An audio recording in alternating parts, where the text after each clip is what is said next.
Hey guys, I'd like to create this video talking to you about how to work with the city, such as building inspectors and other folks like that, because that's been a very, very big issue for us to talk about. So I'm going to go over first how to find these people because some of the customers I talk to don't know how to do this. So say that you go to your city. I'm going to say, you know what? I grew up in a town called Danville, California, really pretty little town there. So I'm going to put city of Danville, California,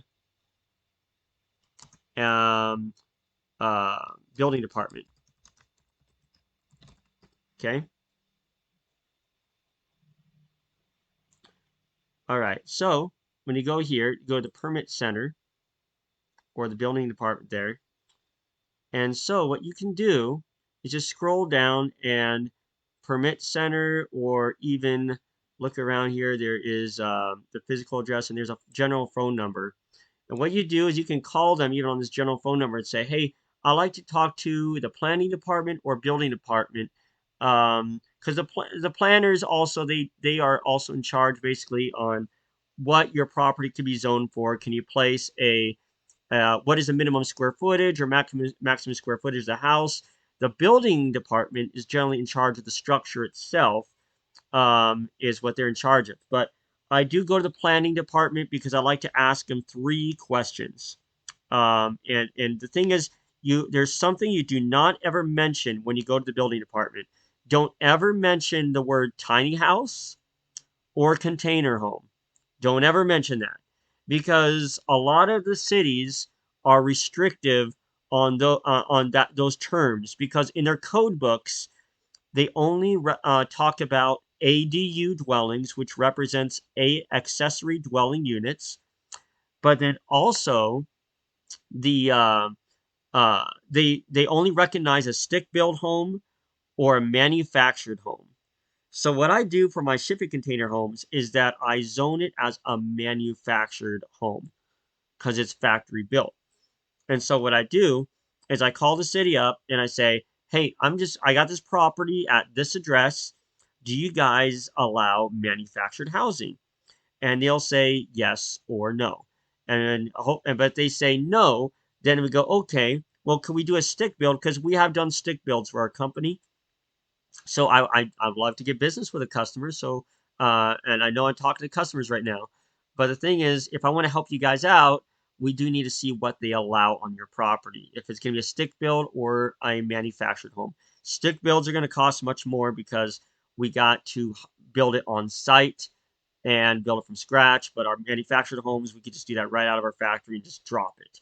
So what we will be doing is that we ask them if we can allow the manufactured home. If they allow the manufactured home and or a factory built home, then we ask them what is the minimum square footage. Maybe I should get a notepad out and get a new notepad out so you guys can read what we need to do. So never say tiny home or container home. It's just not in their code books. The government is a one-sided direction, so you never, ever, ever mention those to the building department. But you ask for manufactured home or stick built. All right, you ask for that. But then you're going to ask, after you ask those questions, what is the minimum? I can't type right now. Minimum, minimum square footage. All right. And so what is the minimum square footage? So if they say 1,200 square feet, then you got to build a ship container home or manufactured home at 1,200 square feet if they allow it, or a stick built home. And then, but some places could do 800 square feet. You know, I've seen that quite a bit. How about if then we are going to ask them, do you also allow ADU dwellings? So ADU dwellings are accessory dwelling units that are basically an additional unit on the property, but some cities and counties can allow you to put an ADU dwelling um, uh, by itself on the property until you build your house. Some people can do that. I can just make sure you know what it is. Accessory dwelling unit. Okay, that's what the ADU is, accessory dwelling unit. And then you can ask what is the minimum square footage and maximum of accessory dwelling unit? What is minimum and maximum square footage? Because also we have customers who are buying our containers to put behind a house. So this video is going to you guys too. What if you're going to put a container home or a guest room or a hobby room in your backyard? You need to know what is the minimum and maximum square footage, because I get some people who want to put entertainment rooms in their backyard, but they want to put 2 containers together. And so you need to know what is the minimum and maximum square footage. And this is the last one. What is the percentage of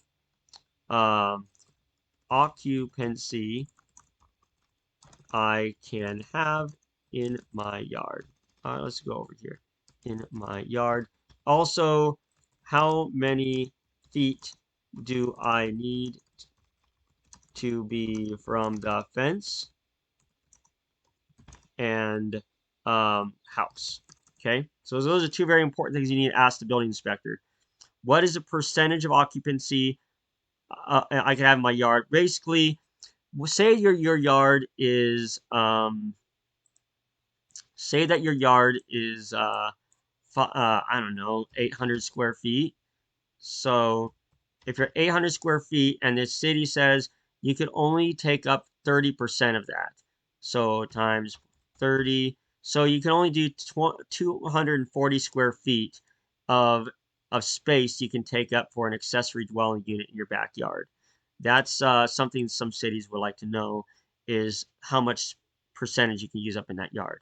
Okay, so these are, I know, hopefully this doesn't sound too complicating, but this is very, very important stuff that you need to follow these steps in order to work with the city and know how you need to pull permits for this. And actually, that's the next thing I want to go over is what type of permits I need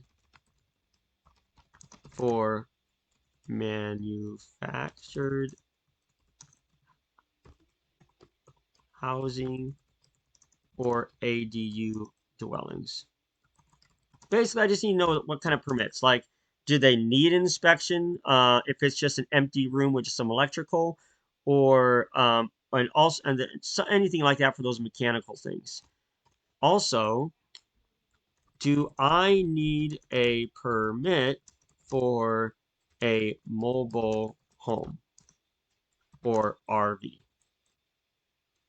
Okay, because there are people that buy my units with solar on it, and if your home is completely off grid with its own sewage system and water system, nothing is tied to the grid, then some cities are perfectly fine with it as long as it's a minimum square footage or a maximum square footage. Like, say they only want 200 square feet or maybe 300 square feet, they need to know if that's going to be good or not. So that's important. So and then, guys, then you do need to get your architectural plans. You don't need to get engineer plans right away, but what I recommend is if you get an architect, and this is a good source, I recommend to hire an architect very cheap. If you go to a website called Freelancer, I don't think my screencast is showing what I got here, but this is called freelancer.com. And freelancer is where you can hire people to do jobs for you. So go to freelancer.com and you can go on here and post a project, and you can ask and hire people. And there, a lot of these people are overseas in India and Pakistan. But if you got find those with really good reviews, you can find really good people who can drop your plans for your home and get approval from the city, or you can hire us, because generally I've gone on here I have a really good architect on Freelancer I use, but my engineers are here in the United States. So it just depends. So, but yeah, you just name your topic, say need plans for container home. I need to build a container home, 2 bed, 1 bath for city. I don't know, something like that. And then you press next, and what skills you require, architect, building architect or something. Click next. Oh, I need at least 2 tiles. Draft, like 2D drafting, something like that. Then post project. Pay. I usually do fixed price. Your price should only be around $30 to $250 for architectural plans for them, and then you press next. But I don't need to get estimates right now. I don't want to bother them, but that's a great way to hire people. So if you guys have any questions, let me know. But this is how I work with the government, is that they are one-minded direction. You need to make sure that you are clear with your words, that you're not mentioning tiny home or container home, but mention manufactured housing or ADU dwelling. So I hope this video helps you out, and let me know if you have any questions. Thank you. Bye-bye.